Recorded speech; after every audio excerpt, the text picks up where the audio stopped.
இதில் தேவயானி அஃப்கோர்ஸ் 27ஆம் தேதி நாளை 28 ஆண்டுகள் சூரிய வம்சம்.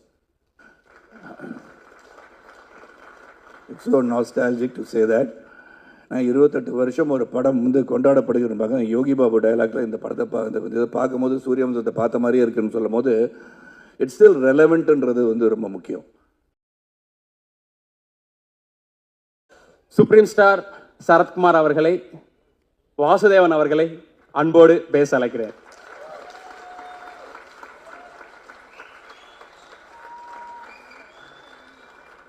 Welcome sir. ட்ரெய்லரில் பார்க்கும்போது பயங்கரமாக இருந்தீங்க சார். சேஞ்ச் ஓவர்ஸ்லாம்.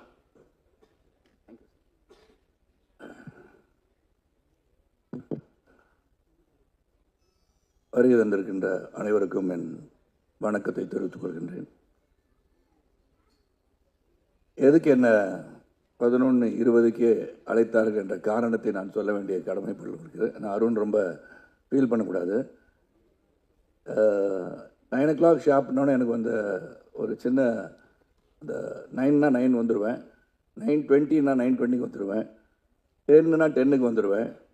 ஆனால் இன்றைக்கி என்ன போச்சுன்னா, அது ஒரு நல்ல காரியத்துக்கு 11:30 மணிக்கு என் மனைவியும் நானும் கையெழுத்திட வேண்டிய ஒரு சூழல் உருவாகிவிட்டது. இல்லாட்டி இவ்வளோ ஒரு சந்தோஷமான ஒரு நிகழ்ச்சியில் நான் சீக்கிரமாக போக வேண்டிய ஒரு சூழலெல்லாம் நான் அழைக்கப்பட்டிருக்கின்றேன், பேச அழைக்கப்படுகிறேன் என்பதை தெளிவாக உங்கள்கிட்ட சொல்லிடுறேன். இல்லாட்டி நான் அந்த ஃபங்க்ஷன் இறுதி வரைக்கும் இருக்கிறவன் தான். எந்த ஃபங்க்ஷன் போனாலும் அது என்னுடைய பத்திரிகை நண்பர்கள், அங்கேருந்து இங்கே வந்தவன் நான் என்பது உங்களுக்கு தெரியும். அதனால் என்ன முதல்ல அருண் எங்கே இருக்கீங்க தெரியலையே, என்னை மன்னிச்சிருங்க, தப்பாக நினச்சிக்கங்க, கோவப்பட்ட மாதிரி தெரிஞ்சுது. என்ன சார் இந்த மாதிரி எப்படி சார் இப்போ சினிமா ஃபங்க்ஷன்னா இப்படி தானே சார் இருக்கும் அப்படின்னீங்க. அது நான் வருத்தப்படலை. ஏன்னா வாசுதேவன் வந்து வருத்தப்படாத ஒரு கேரக்டரு. இந்த படம் வந்து முதல்ல கணேஷ், எனக்கு ஸ்ரீ கணேஷ் கொடுத்தது ரொம்ப ரொம்ப நன்றி Sri. It's really wonderful film that I am part of. அப்புறம் இதில் வந்து சித்தார்த்து கூட ஒரு இன்டெலிஜென்ட் பஞ்சு மாதிரி உள்ளம் கொண்டவர் என்றெல்லாம் சொல்லி ராம்சான் சொன்னாங்க. பஞ்சு மாதிரி உள்ளம் இருக்கிறதோ இல்லையோ, அவர் வந்து தைரியமான ஒரு நல்ல ஒரு நண்பர்னு சொல்லலாம். இங்கே தான் அவர் அருகில் வந்து பழகுகின்ற வாய்ப்பு கிடைச்சது இந்த படத்தில். இதில் தேவயானி அஃப்கோர்ஸ் 27ஆம் தேதி நாளை 28 ஆண்டுகள் சூரிய வம்சம். It's so nostalgic to say that. நான் 28 வருஷம் ஒரு படம் வந்து கொண்டாடப்படுகிறேன். யோகி பாபு டைலாக்ல இந்த படத்தை இதை பார்க்கும்போது சூரிய வம்சத்தை பார்த்த மாதிரியே இருக்குன்னு சொல்லும் போது இட்ஸ் ஸ்டில் ரெலவெண்ட்ன்றது வந்து ரொம்ப முக்கியம். ஒரு படம் வந்து மக்களை சென்று அடைய வேண்டும் என்றால், அது ஒரு குடும்பமாகான படம் சென்று அடைந்திருக்கிறது சொன்னால் அதற்கு பல படங்கள் போய் அடைந்திருக்கலாம். ஆனால் அந்த சூரிய வம்சம், நாட்டாமை, நட்புக்காக நான் நடித்த படத்தை நான் சொல்லிக்கிறேன், பல படங்கள் போய் ரீச் ஆகிருக்கு. ஸோ ஒவ்வொரு கதையும் அந்த கதை வந்து மக்களுடன் ஒன்றிணைந்து இருக்கும்போது அது வந்து ஆண்டாண்டு காலமாக வாழ்ந்து கொண்டே இருக்கிறதுன்னு நான் சொல்லணும். அந்த விதத்தில் ஸ்ரீ கணேஷ் வந்து அந்த கதை சொல்லும் போது ஃபர்ஸ்ட்டு எனக்கு நிறையா கேள்விகள்லாம் இருந்தது. ஏன்னா இங்கே எல்லாரும் பேசும்போது ஏழை, பணக்காரன், நடுத்தர வர்க்கம், வசதி படைத்தவர்கள் அனைவருக்கும் ஒரு கனவு வீடு என்று சொன்னார்கள். உண்மைதான். ஆனால் அந்த வீடு எல்லாரையும் கட்ட முடியுமான்றது தெரியாது. அது கனவாகவே இருந்து மறைந்து விடுவார்கள். இது வந்து எப்படி எல்லாருக்குமே வீடு கட்டணும்னு ஆசை இருக்கா? ஏன்னா வேகமாக வளர்ந்து கொண்டிருக்கின்ற இந்த காலங்களில் வீடு இருந்தால் தான் என்ன, வாடகை வீட்டில் இருந்தானே, சொந்த வீட்டில் இருந்தானே, ஒரு வீடு இருக்குது, அது நிம்மதியாக வாழ்ந்தாலே போதுமே அப்படின்னு நினைக்கின்ற காலம் கூட உண்டு. நேற்று கூட ஒரு பத்திரிகையாளர் கேட்டாங்க, என்ன சார் சரத் சார் நீங்கள் வீடு விற்கிறீங்களாமான்னு கேட்டாங்க. நான் சொன்னேன், சரி வீடு விற்கலை, அந்த வீடை வந்து பெருசாக இடித்து கட்டுறேன், இது கூட தெரியாது வீடை விற்கிறீங்கன்னு கேட்டாங்க. வீட்டில் வந்து ஒரு சென்டிமெண்ட் அட்டாச் பண்ணி இங்கே வந்து சொல்லியிருக்காங்க எல்லாரும். Of course when you build a home, அது முதல் முறையாக உழைத்து சம்பாதித்து கட்டுகின்ற இல்லத்தை உண்மையாக பெருமையாக பார்க்க வேண்டிய சூழல் தான் அனைவருக்கும் இருக்கணுன்றதில் வந்து எந்த ஒரு கருத்து வேறுபாடு எனக்கு கிடையாது. ஆனால் நான் கேட்ட ஒரே கேள்வி ஸ்ரீ, இது வந்து ரீச் ஆகுமா? எல்லாருக்கும் வீடு கட்டணுன்ற ஆசை இருக்கா? இல்லாட்டி சம்பாரித்து நல்லா இருக்கணும், குழந்தை குட்டி நல்லா இருக்கணும், வருங்காலம் நல்லா இருக்கணும், சேமித்து வைக்கணும்னு நினைப்பாங்களா, வீடு கட்டணும்னு நினைப்பாங்களா என்ற ஒரு கேள்வி தான் வந்தது. ஆனால் இந்த படத்தில் வந்து நடிக்க ஆரம்பித்ததுலேருந்து I felt yes, I think home, roof above the head is compulsory in the must. அது வந்து இங்கே வந்து இன்றைக்கி தான் அருணை பற்றி ராம் சார் சொல்லும்போது நம்ம எல்லாருமே அதே பாதையில் தான் வந்திருக்கோம். வானத்திலிருந்து குதிச்ச நட்சத்திரம் அல்ல நம்ம எல்லோரும். உழைத்து கஷ்டப்பட்டு அந்த கஷ்டத்தை உள்ளடக்கி நாம் வாழ்ந்து கொண்டிருக்கிறோம் என்பது உண்மை. நான் அருணை பற்றி சொல்லும்போது, அருண் வந்து இந்த மேடையில் நான் போன பிறகு அனௌன்ஸ் பண்ணுவார், இந்த மாதிரி அவர் அடுத்த படத்தில் கதாநாயகனாக நடிக்கிறதுக்காக தான் இன்றைக்கி ஷேவ் பண்ணிவிட்டு க்ளீன் ஷேவோட வந்திருக்கான்னு நான் நினைக்கிறேன். எனக்கு மனசில் படுது. அதுவும் தேவயானி இயக்கத்தில் நடிப்பாருன்னு நான் நினைக்கிறேன். நான் ஏற்கனவே ஒரு படம் ஒத்துக்கிட்டாரு, தேவயானி இயக்க, சாந்தி டாக்கீஸ் வந்து தயாரிக்க, நானும் சித்து நடிக்கிறதா ஒப்புதல் அளித்து விட்டோம். அதனால் அது பண்ணுவாருன்ற நம்பிக்கையோடு தான் நான் பேசுகிறேன். ஆனால் தேவயானி டைரக்டர் வேறு ஆகிட்டாங்க. ஸோ இங்கே படத்தில் வந்து நீங்கள் ட்ரெய்லர் பார்க்கும்போதும் சரி, பக்கத்தில் சைத்ரா உட்காந்து கேட்டாங்க, சரத் சார் என்ன கண்ணில் கண்ணீர் வந்தது போல் தெரிகிறதுன்னு சொன்னாங்க. கண்ணீர் வந்தது போல் தெரியவில்லை, உண்மையாக கண்ணீர் வந்தது தான் என்று சொன்னேன். ஏன்னா it is so emotional to look at it, the way it is cut. Editor பேசிகிட்டு இருந்தாங்க. And DK Jithan work with us initially. இது ஒரு வாழ்க்கைக்கு இன்று மக்களோடு மக்களாக இணைந்து பார்க்கும்போது இந்த குடும்பம், ஏன்னா குடும்பம் தான் மெயின், இது ஸ்ட்ரென்த். அது டிஸ்இன்டகிரேட் ஆகக்கூடாது. எந்த ஒரு சூழலும் தாய் தந்தையை வணங்குவதுன்னு சொல்கிற மாதிரி அந்த குடும்பத்தை வந்து ஒற்றுமையாக வைத்திருப்பதே மிக மிக கடினம். அது இந்த காலகட்டத்தில். இந்த படத்தில் பார்த்தீங்கன்னா அவ்வளோ சோதனைகள். நீங்கள் ட்ரெய்லர் பார்க்கும்போது நான் சொல்கிறேன், படத்தை நீங்கள் பார்த்து தெரிஞ்சுக்குவீங்க. அந்த வேதனைகளும் சோதனையும் வருகின்ற காலகட்டத்தில் நினைத்திருந்தது நடக்கிறதா இல்லையான்னு அந்த கதை. அதுவும் ஸ்ரீகணேஷ் வந்து சித்தரித்த விதம் யதார்த்தமாக, இந்த வாழ்க்கையில் இப்படி தான், இந்த நடுத்தர குடும்பம்னா இப்படி தான் இருக்கும். படிக்க வைக்கிறது எப்படி, கல்லூரிக்கு போகிறது எப்படி, கல்லூரிக்கு வேலை கிடைக்கிறது எப்படி, கல்யாணம் பண்ணி வைக்கிறது எப்படி, உடல்நலம் சரியில்லை போனால் எப்படி, இதெல்லாம் தாண்டி உங்கள் கனவை வெற்றி பெற வேண்டும் என்று சொன்னால் மிக மிக கடினம் என்பதை உணர்த்துகின்ற ஒரு படம் இது. ஆனால் கடைசியில் வெற்றி பெற வேண்டும் என்று சொல்கின்ற படமும் இதுதான். அதனால் கடைசியில் நீ ஜெயிக்கணும்னு சொன்னது பார்த்தீங்களா, that is where we stand. Life is full of challenges. என்னை பொறுத்த வரைக்கும் lot of risk are there. இதில் வந்து சாதிச்சு காட்டணும், எந்த இடத்துலையும் மனசை வந்து விட்டுறக்கூடாது. இது கூட இன்டர்வியூ நாசித் அண்ட் தேவயானி சொன்ன ரவிக்குமார் சார் கேட்டாங்க, நான் வந்து ஒரு தேர்தலில் வந்து மிகப்பெரிய தேர்தலில் தோல்வி பெற்று வந்துட்டு இருக்க வழியில் வந்து நாளைக்கு ஷூட்டிங் எங்கன்னு கேட்டேன். இல்லை சார் கேன்சல் பண்ணிட்டேன் அப்படின்னாரு. எதுக்கு சார்னு கேட்டேன். இல்லை இந்த நேரத்தில் இந்த எமோஷனில் எப்படின்னாங்க. நான் சொன்னேன், சார் அது வேறு இது வேறு, நாளைக்கு ஷூட்டிங் வந்து நடிக்கிறேன்னு சொன்னேன். That should be your attitude. That should be the attitude to think. ஏன்னா நம்ம தோல்வி என்பதை வந்து நம்ம நினச்சிக்கிட்டே இருந்தோம்னா வெற்றி வரவே வராது.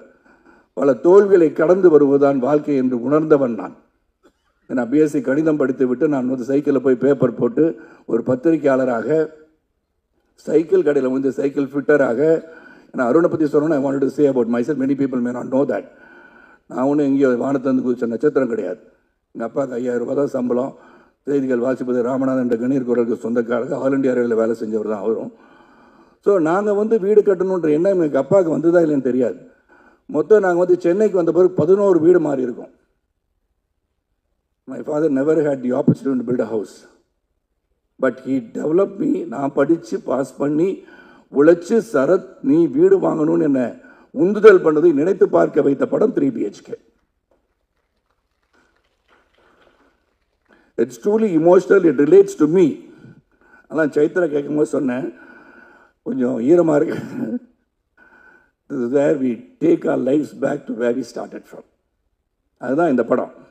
ஸோ இதில் பல பாடங்கள் வந்து இதில் இருக்குது. How to fight in life. You just cannot give up.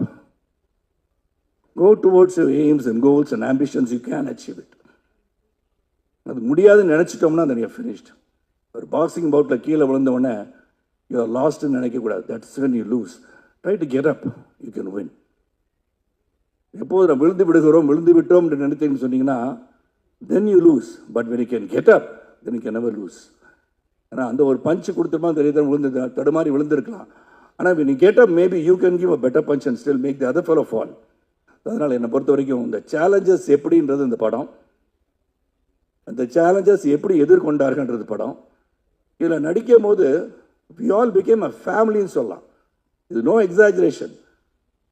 அதாவது ஆடியோ ஃபங்க்ஷன் வரும்போது ஏதோ வந்து பேசுகிறதுக்காக நினச்சிடாதீங்க. Really emotionally I am connected to 3 BHK. I am connected to this family of Vasudevan family truly, and this family is for எவர்னு நினைக்கிறவனா.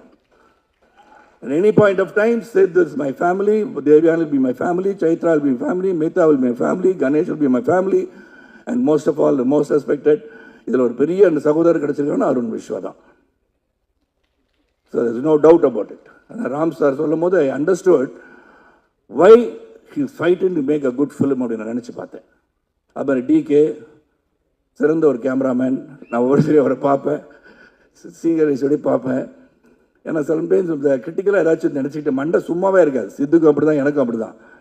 Doubt வந்துகிட்டே இருக்கும். அது ஏன்னா தொடர்ந்து நிறைய படம் பண்ணிட்டனால நம்ம மண்டையில் ஏதாச்சும் ஓடி இது பண்ணிடலாமோ அப்படி பண்ணலாமோ நினச்சிக்கிட்டு. So many times will raise few doubts. அதில் ஸ்ரீகணேஷ் வந்து நிறையா இயக்குநர்கள் பார்த்துட்டேன். நான் Sriganesh is such a sweetheart. அதை சொல்லுவாங்க ஸ்வீட் ஹார்ட்டட் டிக்டேட்டர்னு சொல்லுவாங்க. லீ குவான் யூ பற்றி சொல்லுவாங்க. Lee Kuan Yew's person who love the people of Singapore. ஆனால் இவர் ஸ்வீட் ஹார்ட்டட் டிக்டேட்டர்னு சொல்லுவாங்க. அவர் வந்து செய்கிறத செஞ்சிருங்களேன் சார் அப்படின்ற நம்ம சிரிச்சுக்கிட்டு சொல்லுவார். அவ்வளோதான். நான் சொல்லுவேன் கணேஷ் இது மாதிரி இதில் இந்த டைலாக் இப்படி மாற்றி சொல்லிடுறேன் கணேஷ். சரி சார், அப்படியா சார், ஓகே சார் அப்படின்றார். சரி நான் அந்த டைலாக் எழுதி வச்சுட்டு சரி இது போய் சொல்லலான்னு போனோன்னே ஷார்ட்டெல்லாம் வச்சுட்டு சார் சார் நான் சொன்னதை மட்டும் அப்படியே சொல்லிடுங்க சார். இதுதான் ஸ்வீட் ஹார்ட்டட் டிக்டேட்டர். நீங்கள் அதை மாற்றிலாம் சொல்ல வேணாம் சார், எனக்கு தெரியும் சார், ஸ்கிரிப்ட் எழுது நான் கட்டி பிடிச்சிட்டு இருக்கேன் அந்த புக்கை நான் எழுதியிருக்கேன், எனக்கு தெரியும் சார், நீங்கள் பெரிய நடிகராக இருக்கலாம், நிறைய படம் நடிச்சிருக்கலாம், நான் சொன்னது மட்டும் செஞ்சுருங்க sir. I like that about him. Conviction that what he has written will be there in the screen சொல்லி நினச்சதான் ஸ்ரீ கணேஷ். இனிஷியலாக என்ன இப்படி சொல்லிகிட்டே இருக்காருன்னு பார்த்தேன். But Ganesh hats off whatever you felt. Sarath இந்த மாதிரி கேட்டுகிட்டே இருக்காரு கேள்வினா, கேள்வி கேட்கும்போது தான் நல்லது வரும்ன்றது என்னுடைய நம்பிக்கை. ஸோ இப்போ feel I have done anything ஹாஷா எதுவும் சொல்லியிருந்தேன்னா சொல்லலை, இருந்தாலும் I apologize if I done anything any harm to your mind, mentally I disturb you. I felt like saying that to you.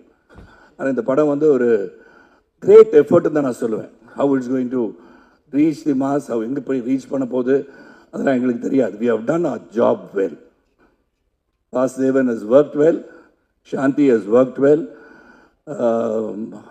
Aarti has worked well, Prabhu has worked well, and Aishu has worked well. Correct தானே Chaitra? Sorry, நான் குடும்பத்தை மறந்துடக்கூடாது, அதனால தான் சொன்னேன். So everybody has done the part. அதில் வருகை தந்தவங்க அனைவருக்கும் மீண்டும் உங்களை சந்திக்கின்ற வாய்ப்பு வரும்.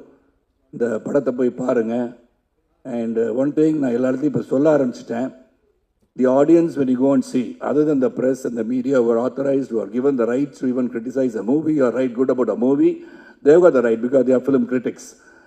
But as audience, நீங்கள் போய் படம் பார்க்கும்போது keep your judgment reserved. Let everybody see it and come up with an opinion. படங்களை போய் பார்த்து உள்ளே இருந்துக்கிட்டே மச்சான் உள்ளே வந்துடாதரா படம் நல்லா இல்லைன்னு சொல்லிடாதீங்க. ஏன்னா உங்கள் வியூ அப்படி. Taste differ. ஒருவருடைய விஷம் இன்னொருத்தருக்கு அமிர்தமாக இருக்கலாம், அது நமக்கு தெரியாது இல்லையா? So let them all go there, you all go watch the film. Let every individual make their own decision how this movie is. அப்படி பண்ணால் இந்த கலை உலகம் என்றும் நிலைத்து நிற்கும் என்று சொல்லி உங்களை விட்டு இங்கிருந்து பிரிந்து செல்வதற்கு மனம் இல்லாவிட்டாலும் இன்று இருக்கிற இந்த அப்பாயின்மெண்ட் அப்படி இல்லாட்டி ஐ ஓன்ட் கோ எனிவேர். நான் பத்திரிகையாளர் சில பேர் கேள்வி கேட்கணும்னு நினைப்பாங்க என்ன, அதுக்கெல்லாம் பதில் சொல்லியே நான் பழகியிருக்கேன். என்னை பொறுத்த வரைக்கும் கனவெல்லாம் நிஜமாகும் சொல்லி வரிகள் இதில் இருக்கு இல்லையா? நீங்கள் எல்லாம் உழைச்சோம்னா, உண்மையாக நாம் அனைவரும் உழைத்தால் உழைப்புக்கு ஒரு வெற்றி உண்டு. உழைப்பவரே உயர்ந்தவர், உழைப்பு உயர்வு தரும் என்று புரட்சித் தலைவர் மக்கள் திலகம் கையெழுத்திட்டது போல உழைப்பவரே உயர்ந்தவர் என்ற எண்ணத்தோடு நாம் அனைவரும் உயர்வோம். உண்மையாக உழைத்தால் வெற்றி வரும். அந்த வெற்றியை நோக்கி பயணிகள் சொல்லி இந்த படம் சிறப்பாக உங்களுடைய வாழ்த்துக்களுடன் திரையரங்கில் நிரம்ப, காட்சிகள் நிரம்ப நல்ல வெற்றி படமாக அமைய வேண்டும் என்று வாழ்த்தி விடைபெறுகிறேன். நன்றி, வணக்கம்.